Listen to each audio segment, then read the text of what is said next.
Welcome to Banerjee dental clinic. मेरा नाम doctor Shubhankar Banerjee है। आज का टॉपिक है डायबिटीज़ और उसके प्रभाव आपके मुंह के अंदर क्या क्या होते हैं। डायबिटीज़ का नुकसान आपके मुंह में किस किस प्रकार से होता है, आज इसी टॉपिक के बारे में हम लोग डिस्कस करेंगे। आइए, डायबिटीज़ क्या होता है। डायबिटीज़ एक ऐसा रोग है जिसमें जो हमारे शरीर में शक्कर या ग्लूकोज की मात्रा जो रहती है वो उसका बैलेंस बिगड़ जाता है, जिसके कारण डायबिटीज़ की बीमारी की शुरुआत हो जाती है। जो शुगर का या जो ग्लूकोज का हमारे शरीर में जो बैलेंस होना चाहिए वो बैलेंस नहीं रह पाता, वो या तो बढ़ जाता है या घट जाता है। उसकी वजह से शरीर में और ख़ासकर मुंह में परेशानियां आना शुरू हो जाती हैं। बाकी ग्लूकोज हमारे प्रत्येक खाने में प्राप्त होने वाली जो प्राथमिक जो ऊर्जा जो रहती है वो ग्लूकोज ही रहती है। डायबिटीज़ में जो इंसुलिन शरीर के अंदर ग्लूकोज को पचाने का काम करता है या ग्लूकोज को कोशिकाओं के अंदर, सेल्स के अंदर पहुंचाने का काम करता है, वो इंसुलिन की कमी हो जाती है। या तो जो हमारे बॉडी के अंदर जो कोशिकाएं रहती हैं उसमें इतनी क्षमता नहीं रहती कि वो ग्लूकोज को अपने अंदर समावेश कर पाएँ। इस वजह से डायबिटीज़ की बीमारी शुरू होती है। शरीर के अंदर ग्लूकोज या शक्कर की मात्रा बढ़ जाने पर उसको हम मेडिकल टर्म में हाइपरग्लाइसीमिया का नाम देते हैं। इसका ये मतलब है कि शरीर में ग्लूकोज की मात्रा अधिक है। डायबिटीज़ के दो प्रकार होते हैं, जो सामान्यतः दो प्रकार के ही डायबिटीज़ की बीमारी होती है। पहला होता है इंसुलिन बेस्ड या टाइप 1 डायबिटीज़। टाइप 1 डायबिटीज़ शरीर में इंसुलिन नामक पदार्थ की कमी हो जाने पर वो ग्लूकोज को कोशिकाओं के अंदर ले नहीं जा पाता, जिसकी वजह से ग्लूकोज का लेवल शरीर के अंदर बढ़ जाता है और इसकी वजह से डायबिटीज़ की शुरुआत हो जाती है, डायबिटीज़ की बीमारी शुरुआत हो जाती है। ये अधिकतर किशोर अवस्था में या बालपन में बच्चों के अंदर देखा गया है और इसको ख़त्म करने का या इसका इलाज यही है कि हम इंसुलिन पदार्थ को हम बाहर से इंजेक्शन के द्वारा उसको हम शरीर के अंदर डालते हैं। Number 2, type 2 diabetes. Type 2 diabetes में जो शरीर के अंदर जो कोशिकाएं रहती हैं जो ग्लूकोज का पाचन करती हैं, वो कोशिकाएं ख़राब हो जाती हैं और उसकी वजह से ग्लूकोज का एब्जॉर्प्शन या ग्लूकोज का जो सोखना जो रहता है वो नहीं हो पाता है। इसकी वजह से ये टाइप 2 डायबिटीज़ इसमें होती है। टाइप 2 डायबिटीज़ सामान्यतः जिसमें बहुत ज़्यादा वजन होता है उसको हो सकता है, और बहुत मीठा या तला भुना खाने से ये टाइप 2 डायबिटीज़ की शिकायत हो सकती है। इसका जो इलाज जो रहता है, सही इलाज इसका यही रहता है कि कसरत करना और बाकी उपयुक्त मेडिसिन जो है वो लेना डॉक्टर के मुताबिक, और बाकी जो है अपने खान पान को सुधारना।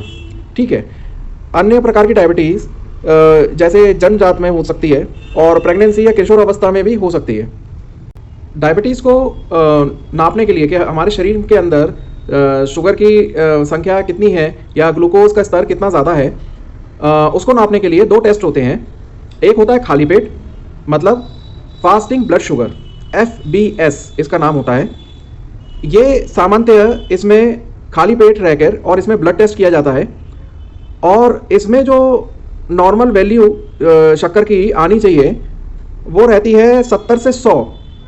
70 से 100 के बीच में आपकी शुगर या ग्लूकोज लेवल खून के अंदर या बॉडी के अंदर होना चाहिए। ठीक है। या 3.9 टू 5.6 मोल पर लीटर, ये संख्या होनी चाहिए। इसी के रेंज के अंदर शुगर की लेवल होना चाहिए। बाकी अगर आप दांतों का इलाज करवा रहे हैं, जैसे कि कोई डेंटल सर्जरी करना या दांत उखड़वाना, इसमें अगर ब्लड शुगर लेवल आपका नॉर्मल के काफ़ी करीब होना चाहिए। जो नॉर्मल ब्लड शुगर जो रहता है, जो मैंने अभी आपको संख्या बताई थी, उसके काफ़ी करीब होना चाहिए, तभी वो सर्जरी सफल हो पाती है। वरना इन्फेक्शन बढ़ने के चांसेस होते हैं, घाव ना भरने के चांसेस होते हैं, और भी कई तरीके के डेंटल प्रॉब्लम शुरू हो सकती हैं। तो इसी की वजह से डेंटिस्ट आपको ये एडवाइस देते हैं कि आप अपना शुगर लेवल को मेंटेन रखें, मतलब कम नॉर्मल के पास में रखें। नंबर 2, रैंडम ब्लड शुगर, मतलब RBS। RBS का मतलब कि इसकी जो शुगर की जो जांच होती है, जो ब्लड टेस्ट होता है, वो दिन में कभी भी लिया जा सकता है, खाने के बाद कभी भी लिया जा सकता है, पर प्रेफरेबल ये रहता है कि खाने के कम से कम 2 से 3 घंटे बाद ये ब्लड टेस्ट किया जाए, क्योंकि जब हम खाना खाते हैं तो प्राकृतिक रूप से भी शुगर का जो लेवल है वो बढ़ जाता है। तो शुगर की लेवल को सामान्य होने के लिए कम से कम 2-3 घंटे बाद ये टेस्ट करना चाहिए। तुरंत खाने के बाद अगर करते हैं तो इसकी वैल्यूज़ जो इसकी संख्या जो है वो गलत आती है। बाकी ये रहता है कि इसकी जो नॉर्मल वैल्यू है वो 200 mg/dl होनी चाहिए, क्योंकि अगर इससे ऊपर की तरफ रहती है तो ये प्री डायबिटिक कंडीशन में ये हो जाता है। और जैसे कि मैंने आपको पहले कहा था, डेंटल सर्जरी या कोई भी दांत निकालने से पहले हमें RBS या FBS हमें करना बहुत ज़्यादा ज़रूरी होता है। प्रत्येक डेंटिस्ट के लिए बेहद ज़रूरी होता है कि कोई भी पेशेंट देखने से पहले या कोई भी पेशेंट की सर्जरी से पहले ये अपना डायबिटीज़, फास्टिंग या रैंडम ज़रूर करवाना चाहिए, क्योंकि बहुत सारे कॉम्प्लिकेशन, बहुत सारे इन्फेक्शन से बचा जा सकता है। इवन पेशेंट का जीवन भी इससे बच सकता है। और बाकी ये दूसरी चीज़ ये है कि अगर मान के चलिए अगर नहीं करवा पाते हैं तो क्या क्या कॉम्प्लिकेशन हो सकते हैं, जैसे कि सर्जरी जहाँ पे हुई है उसमें उसके मुंह का घाव ना भरना, बाकी इन्फेक्शन होना, सेकेंडरी इन्फेक्शंस होना, और घाव ना भरने के कारण उसमें और ज़्यादा उसमें बैक्टीरिया जमा होके और उस घाव को और फैला सकते हैं। अब मैं आपको बताता हूँ कि डायबिटीज़ जो होता है, अगर डायबिटीज़ अगर ज़्यादा होती है तो इसमें आपके मुंह में क्या क्या असर होता है, मुंह में किस किस तरीके की बीमारियां शुरू हो सकती हैं। पहला है गम डिजीज़, मतलब मसूड़ों की बीमारी। इसमें जो है पायरिया का खतरा शुरू हो सकता है, मसूड़ों के संबंधित बीमारियां शुरू हो सकती हैं, अंदर की जबड़े की हड्डी गलना शुरू हो सकती है, इत्यादि। नंबर 2, ड्राई माउथ, जिसे हम मेडिकल टर्म में बोलते हैं ज़ीरोस्टोमिया। ड्राई माउथ का मतलब ये रहता है कि जो मुँह के अंदर जो लार जो बनती है, जिससे मुँह में स्वच्छता रहती है और बैक्टीरिया मुँह के अंदर नहीं पनप पाते, और बाकी जो खाने की जो पाचन प्रक्रिया जो होती है उसका सबसे पहला जो मीडियम जो रहता है वो लार होती है। वहाँ पे जाके सबसे पहले खाना का पचना शुरू होता है। अगर वो लार में कमी आ जाए, या जो ग्लैंड्स जो रहते हैं जो लार बनाते हैं वो अगर बनाना बंद कर दें या बनाना कम कर दें तो उसको हम बोलते हैं ज़ीरोस्टोमिया। इससे पायरिया का खतरा बहुत ज़्यादा बढ़ जाता है। बाकी मुँह में से बहुत ही तेज़ दुर्गंध आती है। ये उन लोगों के साथ ज़्यादा होता है जिनके में डायबिटीज़ की शिकायत बहुत ज़्यादा रहती है। तीसरा है ओरल कैंडिडाइसिस। ये आपका ड्राई माउथ से ही एसोसिएटेड रहता है। ओरल कैंडिडाइसिस मतलब ओरल थ्रस्ट एक फंगल इन्फेक्शन होता है जो जीभ और मुंह के आसपास की चमड़ी में जमा हो जाता है, और जिसके कारण मुंह में से तेज़ दुर्गंध आना और बहुत ही ज़्यादा मतलब जो घाव होते हैं वो नहीं भर पाना, ये समस्या रहती है। जिनको डायबिटीज़ ज़्यादा होती है उनको ओरल कैंडिडाइसिस या ओरल थ्रस्ट होने की संभावना ज़्यादा रहती है। बाकी घाव, जैसे कि हमने दांत निकलवाया, दांत निकलवाने के बाद घाव भर नहीं पाता जल्दी से, मतलब जैसे कि नॉर्मल घाव भरने के लिए 7 से 8 दिन का समय लगता है।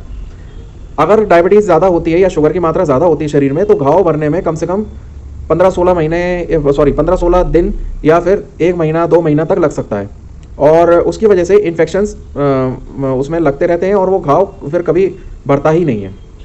टेस्ट का बदलना, अगर डायबिटीज़ ज़्यादा होती है या शुगर की मात्रा शरीर में ज़्यादा होती है तो टेस्ट में बदलाव आ जाता है, स्वाद में बदलाव आ जाता है। कुछ भी खाना अगर आप चखेंगे तो उसमें टेस्ट में आपको बदलाव मिलेगा। एक मेटेलिक धातु जैसा टेस्ट हो जाता है। कुछ भी आप खाएंगे पिएंगे तो मेटेलिक धातु जैसा इसमें स्वाद आएगा। वो एक बहुत बुरा संकेत होता है कि आपकी डायबिटीज़ काफ़ी हद तक बढ़ चुकी है।